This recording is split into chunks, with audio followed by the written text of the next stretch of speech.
म्हणतात की बालसाहित्य ज्या भाषांमध्ये समृद्ध आहे त्या भाषांमध्ये वाचन संस्कृती फार चांगली होते पुढे. मनोविकास प्रकाशन यांच्यातर्फे साहित्य अकादमी पुरस्कार विजेते व माजी संमेलनाध्यक्ष मान्य श्री भारत सासणे यांच्या मुलाखतीचा कार्यक्रम होता. त्याचा हा भाग आपल्यासाठी. हॅलो, तुम्हाला भारत सासणे सर कोण आहे मला कळलंय ना?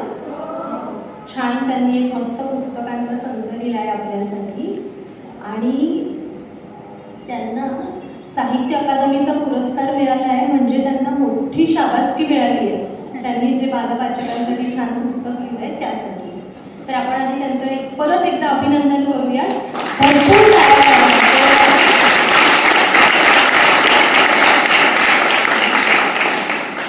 आणि ही पुस्तकं तुम्ही वाचायची आहेतच. कोणाची वाचायची राहिली असतील तर नक्की वाचा. ती वाचली असतील तर परत परत वाचा. आणि त्याशिवाय त्यांची कुठली पुस्तकं वाचायची ते पण मी तुम्हाला सांगते. जॉन आणि अंजिरी पक्षी, स्यमंतक मण्याचे प्रकरण. सर बरोबर आहेत का ही नावं? बरोबर सांगते मी, पण ही लहानांनी वाचली तर चालतील का? सध्या नको. त्यांनी खूप पुस्तकं लिहिली आहेत, लघुकथा लिहिल्या आहेत, कादंबऱ्या लिहिल्या आहेत, दीर्घकथा लिहिल्या आहेत, म्हणजे मोठ्या मोठ्या गोष्टी लिहिल्या आहेत बरं का. आणि लेख लिहिले आहेत. तर त्यांनी मोठ्यांसाठी पण लिहिलं आहे आणि लहानांसाठी पण लिहिलं आहे. आणि लहानांसाठी जी मी नावं सांगते तुम्हाला, माझी चुकीची यादी मी वाचली मगाशी. तर एक त्यांनी नाटक लिहिलं आहे, चल रे भोपळ्या.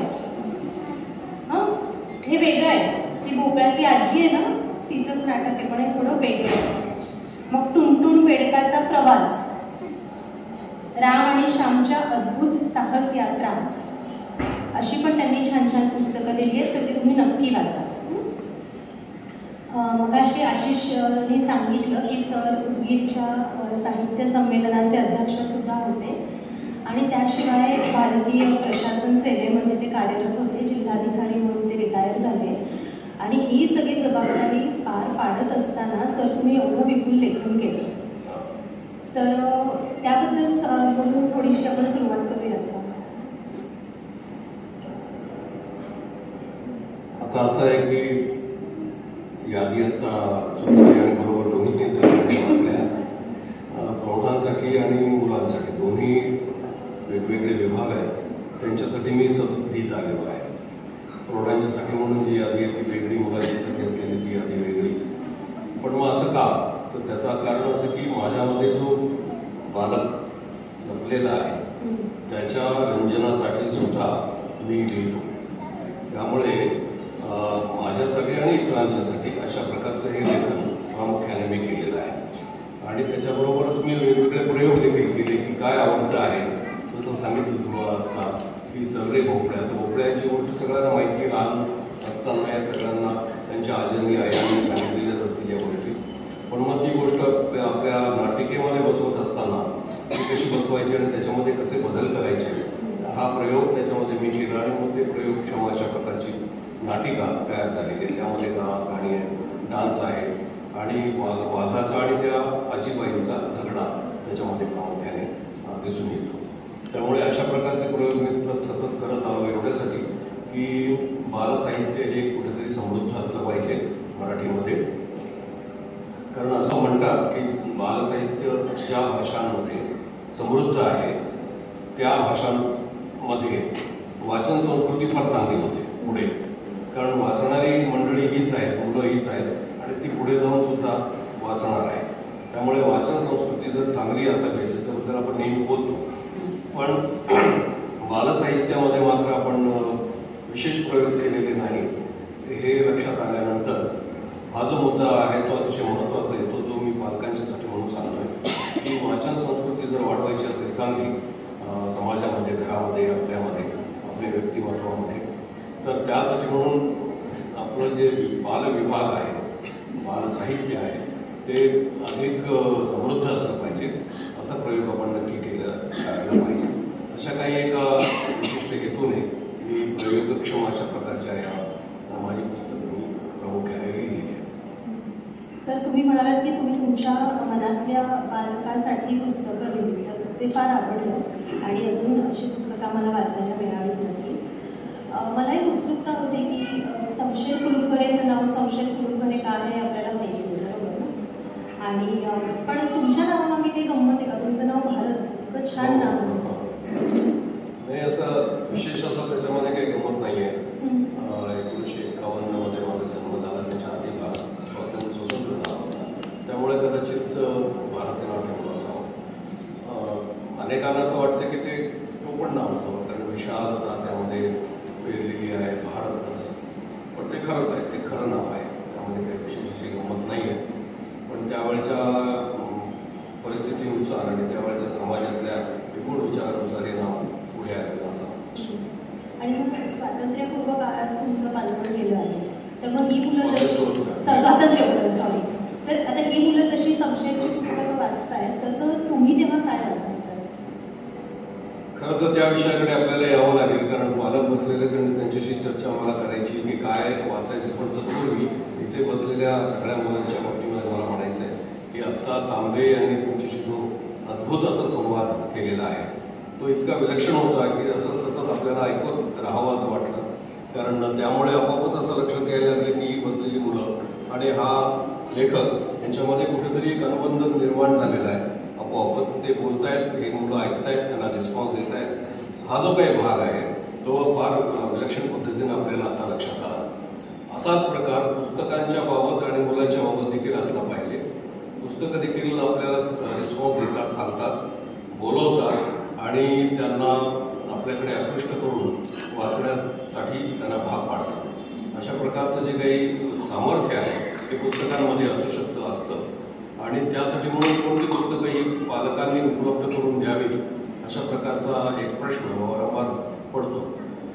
काही वेळेला आणि शाळांमध्ये मी 1-2 ठिकाणी गेलो होतो अवश्य. त्या ठिकाणी मी असा प्रश्न विचारणारे प्रामुख्याने तिथे पालक जास्त होते. तेव्हा मी त्यांना विचारलं की तुम्ही तुमच्या मुलांसाठी कोणत्या प्रकारची पुस्तकं उपलब्ध करून देता? कारण उपलब्धता ही करून दिल्याशिवाय होणार नाही, मिळणारी बाब नाही. की मुलांना हे स्वातंत्र्य नाही आहे की त्यांनी जाऊन पुस्तकं विकत घ्यायची. पुष्कळ वेळेला जेव्हा आपण प्रदर्शनांमध्ये मुलांना बघतो त्यावेळेला तिथे त्यांना हात लावून दिला जात नाही. फाडतील, हात लावतील, खराब करतील. मी म्हणतो पडू द्या ना, त्यांना हात तर लावलाच पाहिजे ना, त्यांनी शोधलं पाहिजे त्यांनी त्याप्रमाणे. पण प्रमुख जबाबदारी पालकांची आहे की कोणत्या प्रकारची पुस्तकं मुलांच्यासाठी उपलब्ध करून द्यायची आहे.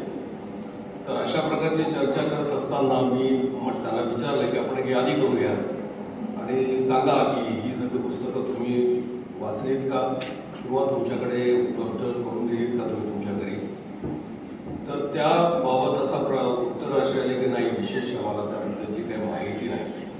म्हणजे असं लक्षात येतं आहे की मी ज्या वेळेला ज्या काळात त्याचा उल्लेख तुम्ही केला त्या काळामध्ये मी जे वाचत होतो ती पुस्तकं आज देखील या ना त्या स्वरूपामध्ये उपलब्ध आहेत, नाही असं नाही. आउटडेटेड झाली असतील, आउट ऑफ प्रिंट झाली असतील किंवा त्यांचा रॉयल्टी संपून गेलेली आहे किंवा त्यांचा जे काही कायदा असतो त्या कायद्यानुसार 50-60 वर्षाचा त्यांचा जो कालखंड असतो तोही संपून गेलेला आहे. पण वारंवार प्रकाशित करून उपलब्ध करून दिलेली नाही आहे ती पुस्तकं. तर अशा पुस्तकांची एक यादी आपण बघूया.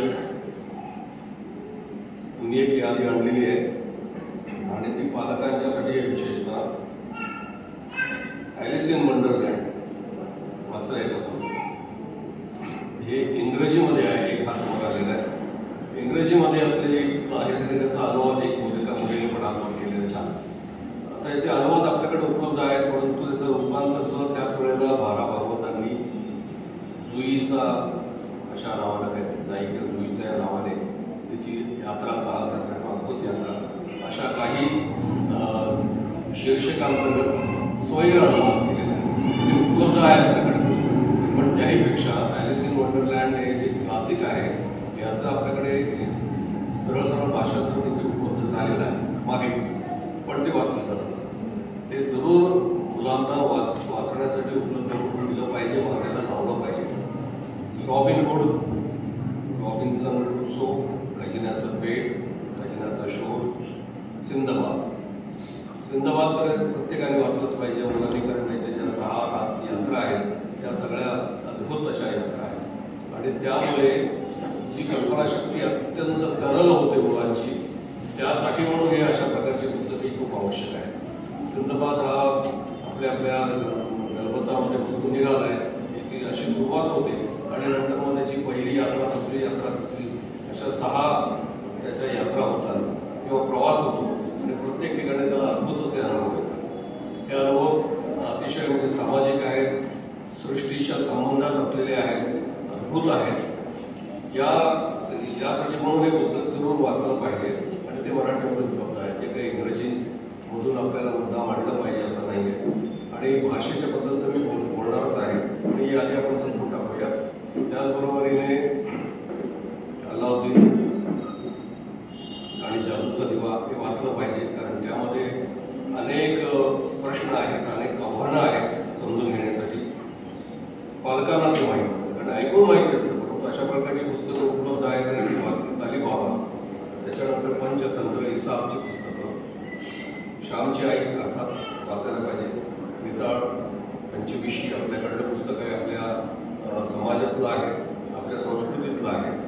त्याचबरोबरीने भारतरी सिंहासन बत्तीशी, मुलमकावलीच्या कथा, त्यानंतर हॅरी पॉटर अर्थात त्याचाही मराठी अनुवाद उपलब्ध झालेले आहे. भारा भागवतांची सगळ्या कथा, मास्टर फेणे इत्यादी. ही एक थोडं अशी तयार केलेली 20-25 पुस्तकांची यादी मी आपल्याला इथे वाचून दाखवली. हेतू असा आहे की या प्रकारची पुस्तकं जर उपलब्ध करून जर दिली तर त्यामध्ये जो अद्भुत रस आपण म्हणतो, ज्याला फॅन्टसी म्हणतात, त्या प्रकारची पुस्तकं ही प्रामुख्याने घरामध्ये जर त्यांना उपलब्ध करून दिली आणि वाचायला दिली तर मुलं निश्चितच वाचतील आणि त्यांना खूप आनंद त्याचा वाटेल असं माझं स्वतःचं मत नेहमीच राहिलेलं आहे.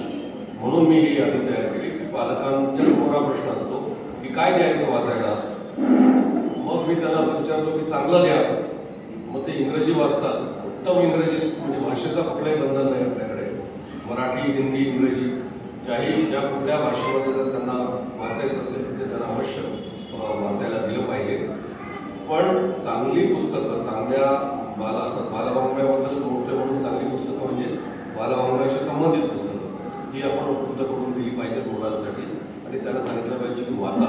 ही जी काही गोडी जर निर्माण झाली ती वाचताना तर ती आणखीन पुस्तकं मागतील याच तेव्हा अशा पद्धतीचा एक प्रयोग हा घराघरामध्ये झाला पाहिजे असं मला स्वतःला वाटतं. Thank you sir. एक खूप छान यादी मिळाली या निमित्ताने आणि बऱ्याच आईबाबांना आपल्या बालपणीची ही सगळी पुस्तकं आठवली असतील. नक्की आपल्या मुलांपर्यंत पोहोचवायचा प्रयत्न करूया. सर, मग ह्याच विचारातून कुठेतरी शमशेर जन्माला आलेला असणार आहे, बरोबर ना? शमशेरचा एकूण जन्म कसा झाला याच्याबद्दलची थोडीशी तांबेजींनी कल्पना दिलेली आहे, पण तो काय पूर्णपणे शेरलॉक होम्समधून आलेला नाही आहे. त्याचा जन्म जो झाला तो गरजेतून झालेला आहे. असं झालं आहे की भारा भागवत त्याचं निधन झालं, त्यांनी त्याच्या आधी मास्टर फेणे निर्माण केला. तो इतका पॉप्युलर आहे आज देखील की नंतर त्याच्यावर चित्रपट देखील बनवावा लागला. मी एवढ्यासाठी म्हणतो की हे आवश्यक असं अनिवार्य अशा प्रकारची ही एक कृती होती की तो बनवावाच लागला, इतकं त्याची पॉप्युलॅरिटी आहे.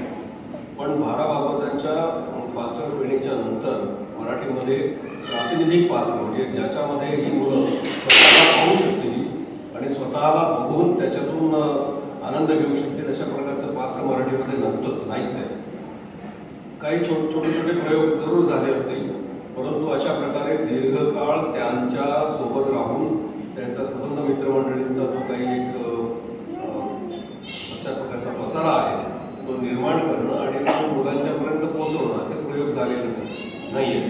तेव्हा मला असं लक्षात आलं की प्रातिनिधिक पात्र जे मुलांना आपलं वाटेल आणि त्या पात्राशी मुलं स्वतःला जोडून घेऊ शकतील अशा प्रकारचं पात्र मराठीमध्ये नसल्यामुळे एक निर्माण करावं अशा प्रकारची एक कल्पना होती आणि शेरलॉक होम्सने तिचं थोडीशी मदत केलेली आहे.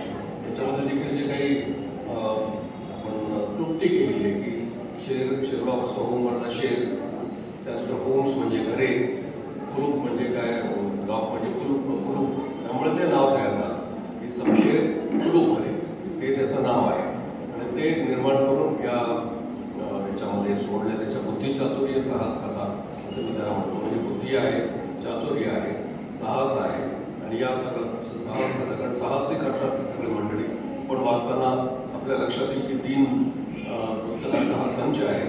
एकेका पुस्तकामध्ये 3 गोष्टी आहेत, अशा प्रकारच्या 9 गोष्टींचा हा सगळा संच.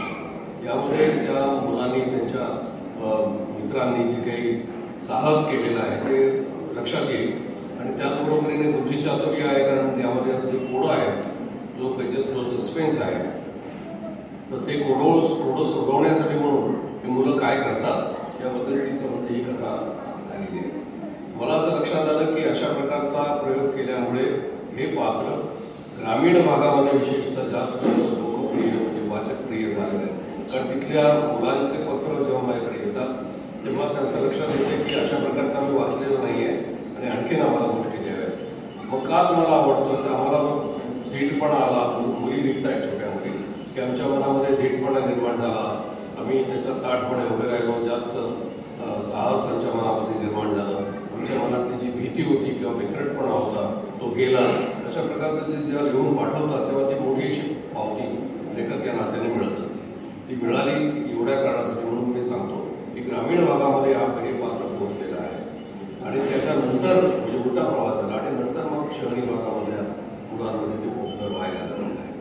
तर हे पात्राची निर्मिती या कारणासाठी झाली की गरज होती, मुलांना रमवण्यासाठी एक पात्र द्यायचं होतं आणि ते प्रातिनिधिक असलं पाहिजे आणि ते मास्टर फेणीची जागा भरवून काढणारं असलं पाहिजे. यासाठी म्हणून मग ते तयार झालं. मग आपोआपच त्याच्या भोवती जी मित्रमंडळी जी तुम्ही वाचलं असेल त्याच्यात ती आपोआपच निर्माण झाली की वेगवेगळी मुलं आहेत आणि या सगळ्या टीमचा एक एकत्रितपणे केलेलं काम म्हणजे या वेगवेगळ्या कथा आहेत. त्यामुळे हे सगळं त्याच्यात ते असायला पाहिजे म्हणून कुत्रा देखील असतो आणि या सगळ्यांच्या साहस कथा, बुद्धिचातुर्य साहस कथा या कथांमध्ये मांडलेल्या आहेत. खूपच छान. आणि गावागावातून तुम्हाला फॅन्स आता तयार झाले आहेत ही गोष्ट एकदम छान वाटलं.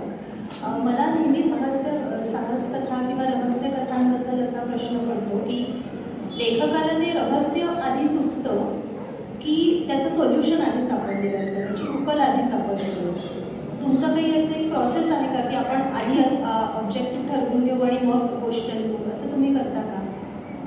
गोष्ट लिहायची ठरल्यानंतर त्यामध्ये कोणत्या प्रकारची गोष्ट असावी याच्याबद्दलचा साधारणपणे लेखक विचार करतो आणि मग त्याच्यामध्ये कोणत्या स्वरूपाचा पुढं असलं पाहिजे, कोणत्या प्रकारचा सस्पेन्स त्यात असला पाहिजे हा एकदा विचार केला की त्यानंतर त्याचं सोल्युशन, त्याच्याबद्दलचं जी उकल आहे ती लेखक या नात्याने आधीच प्राप्त झालेली असते, फक्त ते रंजक पद्धतीने मांडायची आहे. आता दोन्ही ठिकाणी ही जर गोष्ट मला प्रौढांच्यासाठी लिहायची असेल तर मी वेगळ्या पद्धतीने लिहीन, मुलांच्यासाठी लिहायची असेल तर वेगळ्या पद्धतीने लिहीन आणि मुलांच्यासाठी लिहित असताना त्यामध्ये रंजकता, वाचनीय त्यानंतर त्याच्यात वाचनीयता ही कशी वाढेल हा देखील प्रयोग त्याच्यामध्ये मी विशेषतः करतो. पण सोल्युशन हे आधीच माहिती असायला पाहिजे, नाही तर मग गोंधळ होतो की याच्यामध्ये काय सोल्युशन काढायचं. आणि मग त्यासाठी कुठेतरी अभ्यास पण करावा लागतो का? म्हणजे आमची मुलं जसं शाळेत अभ्यास करत असतील तसा लेखकाचा काही अभ्यास असतो? लेखकाचा अभ्यास हा अखंड चालू असतो आणि तो त्याला करावाच लागतो वेगवेगळ्या स्वरूपामध्ये. जसं या 9 कथांमध्ये काही ठिकाणी विशेष अशा काही गोष्टी आलेल्या आहेत. उदाहरणार्थ लॅटिनमध्ये घोड्याला काय म्हणतात, तर हा जो काही घोड्याला काय म्हणतात हा जो शब्द आहे हा त्या संबंध कथेमध्ये कोडं म्हणून आलेला आहे. आता कुठल्या तरी कारणामुळे आपल्या संशयाला त्याचा अर्थ माहीत आहे, कारण त्याला तो आधीच सांगण्यात आलेला होता त्याच्या वरिष्ठ अशा एका पात्राकडून आणि हा अर्थ तो लक्षात ठेवायचा त्याला आधी सांगितलं होतं. त्यामुळे त्याला ते सोपं गेलं, इतरांना ते माहीत नव्हतं. पण मग हा शब्द आणि त्या शब्दाचा विशेष वापर या संबंध कथेमध्ये कसा करायचा त्याचा आधी एक प्लान तयार करावा लागतो.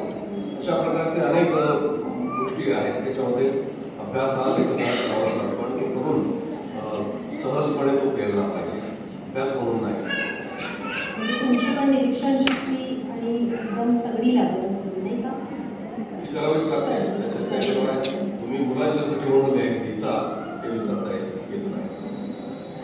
ॲक्च्युली आज काही मुलं येऊ शकली नाही तर त्यांनी काही मला प्रश्न पाठवले होते, तर ते मी तुम्हाला आता विचारते. बऱ्याच जणांना प्रश्न पडतो की संशय असो किंवा इतर कॅरेक्टर्स आहेत की तो लांब रेषेवाला माणूस आहे किंवा भूतं आहेत, एलियन्स आहेत एका गोष्टीमध्ये, तर हे सगळे तुम्हाला भेटलेत का सर? हा प्रश्न मी याला विचारला होता, भयकथा लिहित आहे तुम्हाला असे अनुभव आले का? तर त्यांनी उत्तर दिलं की होय, मला असे अनुभव आलेले. तर आता याच्यामध्ये काय की ही सगळी कॅरेक्टर्स भेटलेली असली प्रत्यक्षामध्ये नाही, परंतु या कथेच्या आणि मुलांच्या पर्यावरणामध्ये ती निश्चितपणे दिसलेली असतात, ती भेटतात आणि कथेमध्ये असतात, प्रत्यक्षात नाही. कारण भूतं नसतात हे त्यांनी सांगितलं, मी देखील सांगितलं, भूतं नाही, परंतु भूतांचे भास असतात. भूतांच्या गोष्टींवर विश्वास ठेवण्याचे नियोजन केलं जातं इतरांकडून, आणि ते नेमकं आपला जो नायक आहे, कथानायक, त्याला ते नेमकं समजलेलं आहे किंवा त्याने ते हेरलेलं आहे आणि म्हणून तो बरोबर त्याची उकल करतो. तेव्हा यामध्ये जो अद्भुत असं की एलियन असतील, भूतं असतील किंवा वेगवेगळे कॅरेक्टर्स असतील, ती त्या त्या पर्यावरणामध्ये निश्चितपणे भेटलेली असतात, दिसलेली असतात आणि म्हणून त्या कथांमध्ये ती असतात, हे लक्षात घ्यायला. अच्छा. आणि बऱ्याच मुलांना त्यांच्या घरची लोक सांगत असतात की हुशार व्हायचं तर बदाम खा, तर संशयला तुम्ही असं काही सांगता का? नाही, संशयाला मुद्दामून असं काही त्याच्यामध्ये सांगितलं नाही आणि त्याच्या आई वडिलांचे कॅरेक्टर समोर या नवकथांमध्ये आलेलं नाही आहे की ते काय सांगत होते, त्याच्यावर कसे संस्कार करत होते. तर त्याला आपण मोकळं ठेवलेलं आहे की तो आहे आणि तो एका चांगल्या घरातला आहे, तर कळत आहे त्याचे पेहराव, त्याच्या एकंदर त्याच्यावर. पण मग त्याचे जे काही बॅकग्राऊंड आहे तुम्ही अजून स्पष्ट केलेली नाही. पण त्याच्या इतर पात्रांच्या म्हणजे इतर जी त्याची मित्रमंडळी आहे त्याच्या टीममध्ये असतात, येतात, त्यांची मात्र मी आईवडील, त्याचे नातेवाईक हे या लक्षात आपल्याला स्पष्ट केलेली आहे. त्यामुळे त्या कथांमध्ये येतच असतं की अमुक त्यांचा मावा, अमुकचा याचा, असं काहीतरी घटना घडलेली आहे आणि त्या ठिकाणी याला जावं लागतं, म्हणून तो विचार सुरू होतो. पण बुद्धिमत्ता म्हणजे आता यांनी जसं सांगितलं की पाहणं वेगळं, निरीक्षण वेगळं, निरीक्षणातून केलेलं विश्लेषण वेगळं, विश्लेषणातून काढलेले निष्कर्ष वेगळे, हे सगळं एखाद्या चलाक बुद्धिमान अशा मुलाला करावं लागतं आणि त्यातूनच त्याला या कथेचं उकल, या कथेमध्ये असलेल्या ओढ्याचं उकल करता येणं शक्य आहे. आणि आमच्या अजून एका छोट्या दोस्ताला असा प्रश्न पडला की समजा संशय तुमच्या समोर आला आणि तुमच्या घरातलं एखादं रहस्य त्याला शोधायला तुम्ही सांगितलं असेल, तर त्याला काय सापडेल किंवा कुठल्या गोष्टींना चकित होईल, असं एका मुलाला प्रश्न पडला.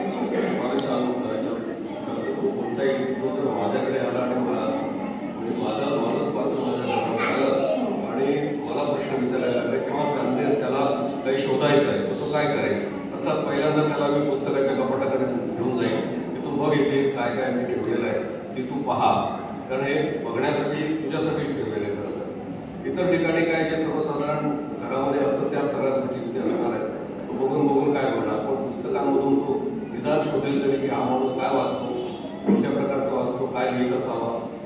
हा जो काही तर्क आहे, हा तर्क त्याला त्या पुस्तकाच्या कपाटातून आणि माझ्या लिखाणाच्या टेबलावरून कळू शकेल, म्हणून मी पहिल्यांदा त्याला तिकडे पाठवेल. Thank you sir. बरं, अजून एकांना प्रश्न पडला की तुम्ही पास्कल खाण्याचं नाव घेतलं, शेर्लॉक होम्सचं नाव घेतलं, तसं हर्क्यूल पॉयरॉट आहे, फेलुदा आहे, तर संशयला समजा ह्यापैकी कोणाबरोबर भेटायची संधी मिळाली, कोणाला भेटायची संधी मिळाली आणि एक दिवस त्यांच्यासोबत घालवायचा आणि मजा करायची, तर संशयला कोणाबरोबर जायला आवडेल असं तुम्हाला वाटतं? करता येईल की एकाच ठिकाणी हे सगळे सर्व पात्र आलेली आहेत आणि त्याच्यामध्ये हा आपला संक्षेप वगैरे देखील गेलेला आहे. मग तिथे भास्कर पेणे पण आलेला आहे, पण तो आधीच असल्यामुळे कदाचित जास्त वयाचा असेल, सगळ्यात लहान वयाचा हाच आहे आणि या सगळ्यांमध्ये चर्चा होऊन ते एकत्रपणे एखादं कोण होऊ शकतील का अशा प्रकारची कथा आम्ही घेण्याचा जरूर प्रयत्न करणार.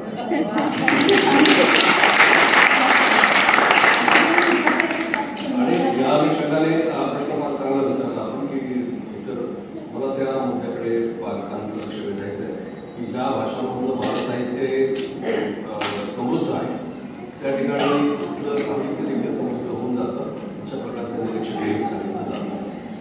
हे जे काही कॅरेक्टर्स इतर भाषांमध्ये जसं तेलुगू तुम्ही म्हणाला किंवा व्यंकटेश बक्षी असेल किंवा अजून काय सुनील गंगोपाध्याय यांची पुस्तकं असतील, तर ही सगळे जे कॅरेक्टर्स आहेत ते कॅरेक्टर्स त्या ठिकाणी अतिशय पॉप्युलर लोकप्रिय असे झालेले आहेत. मराठीमध्ये नेमकं असं झालेलं आहे की अशा प्रकारचं कॅरेक्टर्स नाही जे तुम्हाला ओढवून घेईल, त्याचे तुम्हाला वाचायला भाग पाडेल अशा प्रकारची पात्रच नाही आहे. पण ती अन्य भाषांमध्ये आपल्याला विशेषतः बंगालीमध्ये वगैरे बंगालमध्ये पाहायला मिळत आहे. तर आता उदाहरणार्थ आता सुनील गंगोपाध्याय यांनी काय केलं की तिथे वयस्क अशा प्रकारचा काका आहे आणि त्याचा पुतणे आहे. पुतणे हा आपल्या वयाचा आहे, जे समोर बसलेली मुलं आहे ती थोडासा मोठा तो, आणि ते स्वतः आर्किओलॉजीचे निवृत्त डायरेक्टर आहेत. तर आर्किओलॉजी म्हटल्यानंतर आपोआपच म्हणजे भुयारं आली, रहस्य आलं, वेगवेगळ्या प्रकारच्या त्याच्यामध्ये असलेल्या गूढ अशा गोष्टी आल्या. या सगळ्या गोष्टींमध्ये, या सगळ्या पर्यावरणामध्ये हे पात्र आणि तो काका आणि पुतण्या हे संबंध ओढत खेचले जातात आणि मग त्यांनी वेगवेगळ्या पद्धतीने या संबंध कोड्यांचं उलगडा कसा केलेला आहे अशा प्रकारचे त्यांचे वेगवेगळे अनेक सिरियल्स आहेत त्यांच्या. इंग्रजीमध्ये ते अनुवादित झालंय, मुळामध्ये ते बंगालीत लिहिलं गेलं. इतक्या पद्धतीनं ते लोकप्रिय आहे आणि घरामध्ये घराघरात वाचलं जातं, हे विशेष. आता असे प्रयोग त्या भाषांमध्ये होतात तसे मराठीमध्ये होत नाहीत, म्हणून मग कदाचित या संशयाचा जन्म झालेला आहे. आणि अजून एक प्रश्न असा होता की आता ही सगळी मंडळी समजा एकत्र जमली झाली किंवा संशय समजा एकटा आहे, तर आजच्या काळात असं एखादं रहस्य आहे का की जे त्याला म्हणजे आत्ताच जे त्याला सोडवावं असं वाटेल? संशय तर आजच्याच काळात. तर या सगळ्या ज्या गोष्टी आहेत या सगळ्या जो कालखंड आहे तो आत्ताचाच आहे. होतंय काय की फॅन्टसी किंवा अद्भुत रस हा कुठेतरी पुणे एकेकाळी एक राजा होता आणि आटपाट नगर होतं अशी सुरुवात करून हा अद्भुत रस हा निर्माण केला जायचा. चांदोबामधल्या गोष्टी, चांदोबाचा प्रवास आपण निघतच नाही आता, पण ते निघालं पाहिजे, मिळालं पाहिजे. त्यामध्ये आणि अनेक भाषांमध्ये मधून तो प्रकाशित होत असेल त्यावेळेला.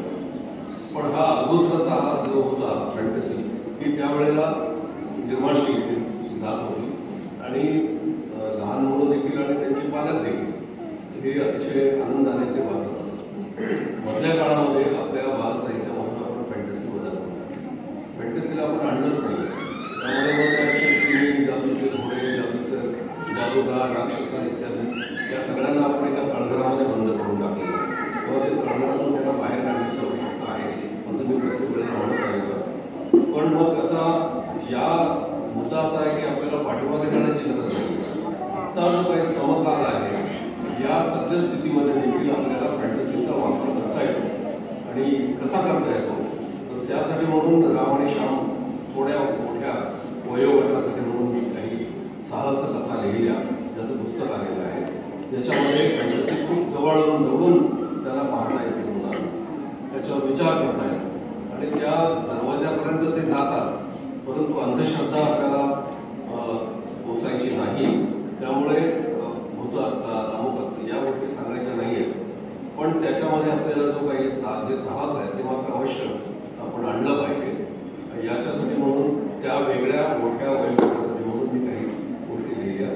इथे देखील आता तुमचा प्रश्न असा आहे की समजा आता संशय आला तर तो काय बघेल, तर तो त्याच्या निरीक्षणातूनच तो बघेल काय काय जे आहे ते जे समोर त्याला दिसते ते. आणि प्रत्येकाच्या मनामध्ये काही ना काहीतरी पुढं आहे आजच्या परिस्थितीमध्ये. त्याला जे समजेल पेलेल अशा प्रकारच्या सोल्युशन्सकडे तो नक्कीच आहे. सर, अशी पुस्तकं वाचून आमची काही बालमित्र पण हळूहळू लिहायला लागले आहेत. कोणी कविता लिहितं, कोणी कथा लिहितं. तर त्यांच्यासाठी तुम्ही काय सांगाल? काय त्यांनी लक्षात ठेवावं किंवा लिहिताना काय विचार करावा? आणि थोडंसं तुम्ही कधी लिहायला लागला त्याबद्दल पण सांगा. चांगला प्रश्न आहे. मुलांशी देखील मला त्या निमित्ताने बोलता येईल. आत्तापर्यंत पालकांशी मी बोलत होतो. काय केलं पाहिजे?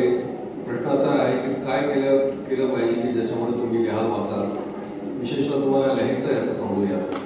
तुम्हाला जर लिहायचं असेल, मी केव्हा लिहायला लागतो तर मी काय 12 वगैरे वर्षाचा असेल त्यावेळेपासून मी लिहितो. काहीतरी लिहितो कुठल्याही प्रकारे, गोष्टी छोट्या वगैरे अशा. आणि नंतर हस्तलिखित मासिकं निघण्याची प्रथा होती, त्याच्यात देखील आम्ही 2-3 मित्रांनी मिळून प्रयोग केले होते. पण त्याचबरोबरीने खूप आधीपासून मिळेल ते उत्तम अशा प्रकारचं साहित्य हे वाचलंच पाहिजे. आणि दररोज वाचण्यासाठी काही, तर मी तास म्हणणार नाही, कारण यांचे तास आपले वाचवून घेतलेले असतात. इकडे जायचं, तिकडे जायचं आहे, वेगवेगळ्या ठिकाणी जायचं आहे, वेळ नाही. पण निदान काही मिनिटं, मी तास म्हणत नाही, काही मिनिटांचं वाचन हे त्यांनी केलंच पाहिजे, तुम्ही केलंच पाहिजे. अशा प्रकारे माझी तुम्हाला सूचना आहे. काय वाचायचं त्याच्याबद्दलचं आपण आत्तापर्यंत पुष्कळ बोललेलो आहोत. त्या प्रकारची पुस्तकं तुम्हाला मिळाली तर ती जरूर वाचली पाहिजेत, पण दररोज वाचन हे केलंच पाहिजे. आता ज्यांना लिहायचं आहे पुढे, तर त्याने अर्थातच ही एक साधना आहे. त्याची सुरुवात आत्तापासून जर होत असेल तर फार उत्तम. त्यामुळे तुम्हाला अर्थातच एक आनंद मिळेल आणि तुम्ही त्याच्यातून प्रकट व्हायला लागला. मग डायरी स्वरूपामध्ये लिखाण असेल की मी काय केलं, किंवा कुठल्याही स्वरूपाचं कविता लेखन असेल, गीत लेखन असेल, किंवा छोट्या छोट्या गोष्टी लिहिण्याचा प्रयोग असेल, तो देखील जर आपली मुलं करत असतील तर पालकांनी त्यांना निश्चितच ते करू द्यावं. प्रतिबंध करू नये, अडवू नये त्यांना. ठीक आहे, तू गोष्ट लिहितोस तर लिही, तुला काय मदत पाहिजे. मदत देण्याची पण त्याला गरज नाही आहे, त्याला फक्त मोकळीक दिली पाहिजे, एवढंच आहे. तो लिहिल आपल्या पद्धतीने आणि मग त्याच्यातूनच एखादा लेखक पुढे येऊ शकतो. अशा प्रकारची सिच्युएशन सध्या आहे.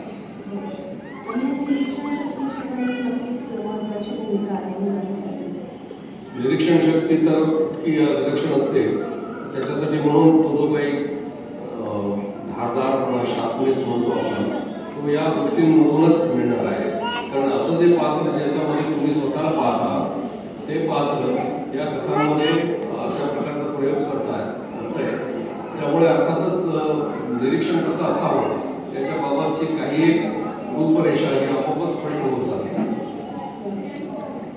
सर, तुम्ही म्हणालात की मुलांनी वाचायला वेळ दिलाच पाहिजे, पण काही मुलं लहान आहेत किंवा ती बालपणापासून पालकांची पण महत्त्वाची भूमिका आहे की त्यांनी वाचून पण दाखवलं पाहिजे. आणि मग तुम्ही त्याबद्दल थोडं सांगितलं की आजूबाजूला वातावरण कसं असायला, तर कोणी वाचावं, आधी मुलांनीच वाचायला सुरुवात करावी का आधी पालकांनी त्याच्यात फक्त वातावरण निर्मिती करत असावं? माझं म्हणणं असं आहे की पालकांनी आधी वाचलं पाहिजे. लहान असं असं पालकांचं स्वतःचं वाचन अधिक चांगलं जर झालं, अधिक भरीव झालं की त्यानंतर ते वाचून दाखवू शकतील. 2 अनुभव त्याच्यामध्ये सांगतो, त्यापैकी एक खंत आहे थोडीशी ती सांगायला हरकत नाही. इंग्रजीमध्ये पुष्कळ वाचन होतं घरामध्ये आणि मुलांच्या प्रस्तुती. त्यामुळे मी जेव्हा पुस्तकं लिहित होतो, सुरुवातीच्या काळातला अनुभव असा आहे की मी त्या मित्रांकडे गेलो आणि छोटी छोटी सगळी बालगोपाल मंडळी आहेत, त्यांना हे पुस्तक मी अर्पण केलेलं आहे आणि हे तुम्ही त्यांना द्या. तेव्हा ते ओशाळले, ते म्हणाले की त्यांना मराठी वाचता येत नाही, आता आम्हालाच त्यांना ते वाचून दाखवावं लागेल. त्यांना इंग्रजी वाचण्याची सवय आहे आणि हे मराठी त्यांना कळणारच. म्हटलं तुम्ही वाचून दाखवा, कारण वाचून दाखवल्यानंतरच त्याला त्यामध्ये गोडी निर्माण होईल. तुम्ही जर वाचून दाखवलं नाही तर ते स्वतः वाचणार नाही, ते बरोबर आहे. त्यामुळे पालकांनी स्वतः वाचलं पाहिजे, हा एक अतिशय महत्त्वाचा. आणि दुसरं टुटून बेडकाचा प्रवास नावाची जी माझी कादंबरी आहे, ती वाचून दाखवल्याशिवाय मुलं झोपत नाही. अशा प्रकारचा देखील एक कादंबरी आहे, अगदी आनंदाने हसून, कारण ते विनोदी कादंबरी आहे. त्याच्यामध्ये विनोद निर्मिती जास्त आहे. तो जो वेडून पाहतो प्रवासाला बाहेर पडलेला आहे, त्याला येणाऱ्या या अनुभवातून ज्या काही गोष्टी निर्माण होतात त्या मुलांना खूप आवडतात आणि त्यामुळे ते वाचून दाखवा आणि मग त्यानंतर ते झोपतात. तेव्हा अशा प्रकारचा देखील अनुभव घेतो. पण दोन्ही ठिकाणी एकाच मुद्द्याकडे आपण येतो की पालकांनी वाचलं पाहिजे आणि पालकांनी वाचून दाखवलं पाहिजे. त्यामुळे आपोआपच एक घरामध्ये वातावरण निर्माण होईल. मुलं म्हणायला लागतील की तुम्ही वाचून दाखवा, गोष्टी सांगा, वाचा काय असेल ते. यांनी जेव्हा वाचायला सुरुवात केली तरच एक प्रकारचं वातावरण निर्माण होईल घरामध्ये. पुस्तकांच्यासाठी पुस्तक स्नेही वातावरण ज्याला म्हणतो, अशा प्रकारचं वातावरण घरामध्ये निर्माण होईल. मुद्दामून वाचून दाखवण्यासाठी वेळ दिला हे देखील महत्त्वाचं आहे. वेळच दिला नाही, आता जसं यांनी सांगितलं शिक्षा दिल्याप्रमाणे त्याला सांगायचं की तू वाच, इकडे बसतो, तुम्ही काय करता, यांनी काहीतरी वेगळंच करायचं किंवा त्यांनी कॉम्प्युटर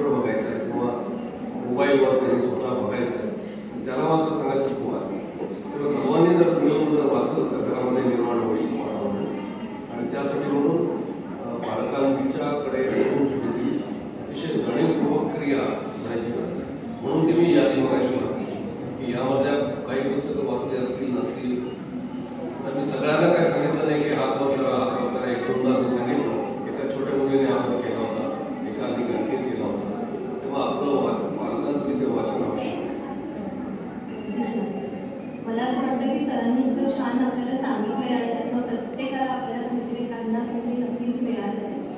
सर खूप खूप थँक्यू आमच्याशी गप्पा मारल्याबद्दल. धन्यवाद. मला फक्त विचारायचं आहे की एक दोन मुलांना काही प्रश्न असले तर आपण त्यांना ते विचारण्याची संधी देणार दोघांना किंवा दोन्हींना. तर कोणाला सरांना काही प्रश्न विचारायचे आहेत का?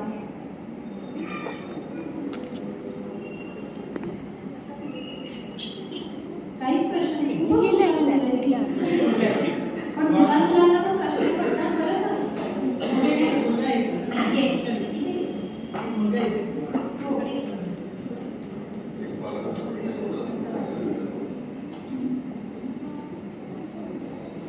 Very good.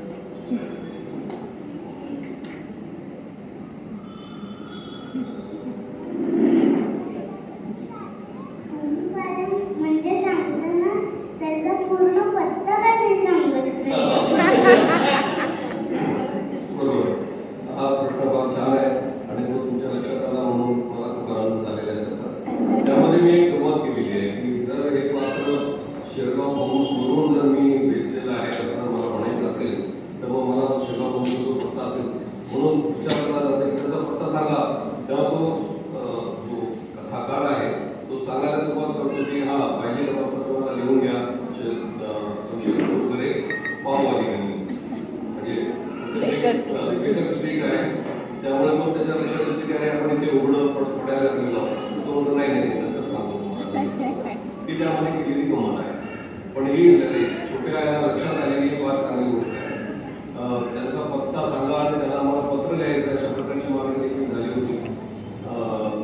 प्रत्यक्षात शेरलॉक होम्सच्या निर्मात्याला देखील हेच प्रश्न पडले होते आणि आता लंडनमध्ये तर त्याची इमारतच तयार केली आहे, स्ट्रीटवर केलेली आहे आणि त्या पत्त्यावर पत्र जातात आणि मग त्याचं ते मंडळ पाहायला जातं. आता ती मोठी फार मोठी यश आहे ते पात्राचं आणि जगभरामध्ये ते वाचलं जातं. म्हणून इथे ती थोडीशी गंमत मी केली होती. तिचं नाव काय ताई? मैत्रिणी एक छान प्रश्न विचारलाय तिच्यासाठी अजून एका पालकांना प्रश्न आहे. लेखक म्हणून आपण लिहिताना असं वातावरण लागतं लिहिताना. तर असं तुम्ही जेव्हा संशय लिहिता तेव्हा घरात असं तुमचं वातावरण असतं लाईट लावणे किंवा अंधारात बसणे किंवा नाही त्याची आवश्यकता नसते. कारण हे प्रत्यक्ष आणि कल्पना याच्यामध्ये फरक आहे. वास्तवामध्ये अशा प्रकारची भीती निर्माण करणारं किंवा अशा प्रकारे पूर्ण अशा प्रकारचं वातावरण निर्माण करायला जर म्हणजे काही स्टुडिओ नाही आपला तिथे आपण प्रकाश टाकला या ठिकाणी स्पॉट टाकला निर्णय करायचा आहे एक साधारणपणे भीतीदायक वातावरण किंवा हुरहुर लावणारं वातावरण निर्माण करायचं तर मग त्यानंतर लिहायची गरज नसते. ही जी काही पार्श्वभूमी आहे ती मनामध्ये चाललेला संबंध हा प्रयोग आहे त्याच्यामधून आपण बाहेर येतो. घरामध्ये नॉर्मल जे काही वातावरण आहे तेच निर्माण करावं.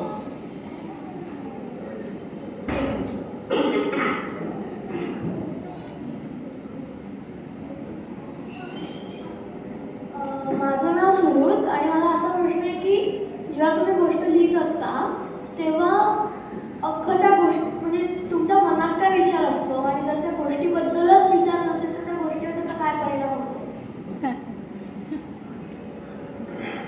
जेव्हा गोष्ट लिहितो त्यावेळेला काय विचार करता हा मोठा प्रश्न आहे. ही खरं तर प्रक्रिया आहे. ती प्रक्रिया म्हणून सांगता येते. काय करायचं याच्यामध्ये तर याच्यात आपल्याला उत्कंठा वाढवायची आहे, उत्सुकता वाढवायची आहे, रोमहर्षकता निर्माण करायची आहे. मुद्दा मी मराठी शब्द वापरतो सगळे कारण त्याच्यात सस्पेन्स थ्रिल वगैरे सगळं मला म्हणता येईल पण हे म्हणण्याची गरज नाही आहे. आता हा सगळा भाग या कथेमध्ये निर्माण करायचा आहे. त्याचबरोबरीने हे जे काही पात्र आहे आपलं जे जो कथानायक आहे तो बुद्धिमान आहे, वेगळा विचार करतो. त्याची जेव्हा मी ओळख करून दिली त्यावेळेला असं सांगितलं की त्याला तर्कशास्त्र त्याला येतं, तर्काने विचार करतो, लॉजिक. तो तर्काने विचार करून त्याच्यामधली वस्तुस्थिती शोधण्याचा प्रयत्न करतो पहिल्यांदा आणि त्यानंतर मग त्या विचाराच्या आधारे हळूहळू त्या कोड्याकडे जायला लागतो.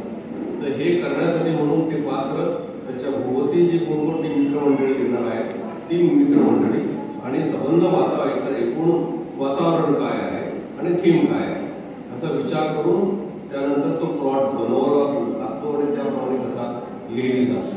त्यामुळे ती खूप संमिश्र गुंतागुंतीची अशी प्रक्रिया आहे जी आतमध्ये लेखकाच्या मनात सुरू असते आणि त्यानंतर त्याचा परिणाम म्हणून ही कथा पुढे आलेली असते. उदाहरणार्थ याच्यामध्ये 40 मिनिटांचा अहवाल नावाची गोष्ट आहे ती तुम्ही वाचली असेल, वाचली नसेल तर जरूर वाचा. त्या शमशेरला आणि त्याच्या मित्रमंडळींना 40 मिनिटांचाच अवधी मिळालेला आहे. या 40 मिनिटांमध्ये तुला काय करायचं कर, तुला काय शोधायचं शोध, त्यानंतर मात्र तुला वेळ मिळणार नाही आहे.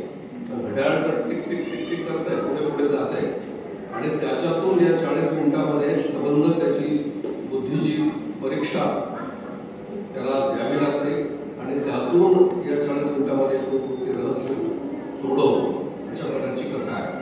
तर ही जी काही उत्कंठा निर्माण करायची आहे या 40 मिनिटांमध्ये शक्य आहे का, इतके गुंतागुंतीची संबंध केस समोर आलेली आहे, हा मुलगा काय विचार करणार आहे, बाकीचे पण त्याच्याकडे आश्चर्याने बघत आहेत की हे संबंध राष्ट्रीय काय अशा गंभीर असा प्रश्न आहे त्या मुलगा काय करतोय, पण त्याला ती संधी दिली जाते आणि त्यातून ते थोडं सोडवतो. अशा प्रकारची कथा आहे. त्यामुळे उत्कंठा निर्माण कशी होईल, उत्सुकता निर्माण कशी होईल आणि मग त्याला आपण उत्कर्ष म्हणतो क्लायमॅक्स, यापर्यंत गेल्यानंतर त्या कथेचा उलगडा कसा होतो या संबंध गोष्टींचा विचार करायला लागतो. फार चांगला प्रश्न होता. त्यातून प्रक्रिया काय आहे हे आपण स्पष्ट केलं. आणि देव ह्यामध्ये खूप पॉप्युलर का आहे? बघा, दोन गोष्टी आहेत. एक म्हणजे काय की मुलांमध्ये आणि प्रौढांच्या साहित्यामध्ये दोन्ही ठिकाणी भूतं भेटतात आपल्याला. प्रौढांच्यासाठी भूतांच्या कथा काय लिहिल्या जातात तर बुद्धिरंजनासाठी लिहिल्या जातात प्रामुख्याने. मनोरंजनापेक्षा बुद्धिरंजनाची जास्त गरज लागते. म्हणून मग संबंध त्याची जी काही परंपरा आपल्याकडे आहे ती वेगळीच आहे. नारायण राव वगैरे वगैरे वगैरे या मंडळींनी ज्या ध्येयकथा लिहिल्या तर त्या कशासाठी तर त्यामध्ये जास्त बुद्धिरंजनाचा विचार करण्यात आलेला आहे. त्याचबरोबरीने अतर्क्यता, कारण सगळं काही तर्काने शोधता येत नाही, पण जीवनामध्ये काही अतर्क्यता आहे. त्या अतर्क्यतेला देखील आव्हान आणि आवाहन केलं जातं.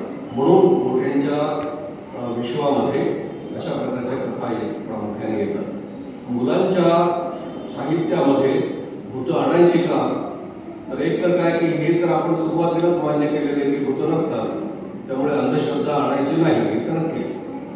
पण मग तरी देखील अशा प्रकारचं वातावरण जे त्यांना आवडतं, गोष्टी वेल्हाळपणा जो असतो तो आवडतं, हे जे काही वातावरण आहे ते निर्माण करायचं आणि यातून कुठेतरी एक विचार देखील दिला पाहिजे की अंधश्रद्धा बाळगायची नाही, भूतं नसतात आणि त्यातून त्याच्या पलीकडे जाऊन आपल्याला त्याचा शोध घेता येतो का हे मुलांनी ठरवायचं आहे. त्यामुळे आपला जो शमशेर आहे एकच कथा आहे ती भूताची. एरवीच्या 8 कथांमध्ये कुठे भूत वगैरे येत नाही. इथे तर सरळ सरळ बुद्धिचातुर्यच आहे, कोणं आहे कोणाचं सोडवणूक केलेली आहे. एकच गोष्ट जी कादंबरीच्या अंगाने जाते ती भूत बंगला, ती खूप आधी लिहिली होती पाहिजे. या बाबत मी अतिशय आग्रही असा आहे. त्यामुळे हे मत मी नेहमी सांगत असतो की मनोरंजन करा, संस्कार देखील करा.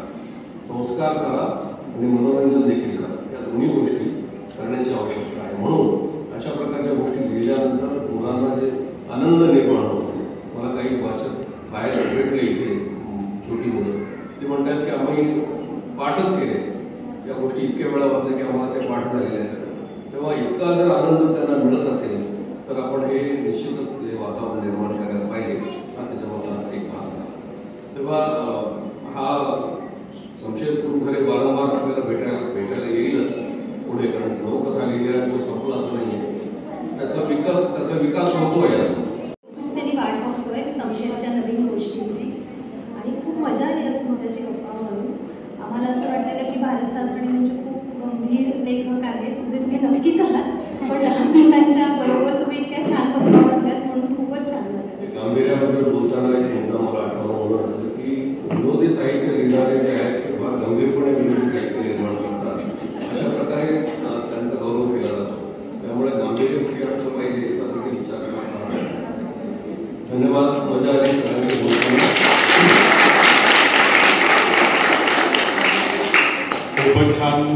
मुलाखत झालेली आहे. अगदी आपल्याला पुस्तकांची यादीसुद्धा मिळालेली आहे आणि वाचक म्हणून समृद्ध आणि प्रगल्भ करणारी मुलाखत होती.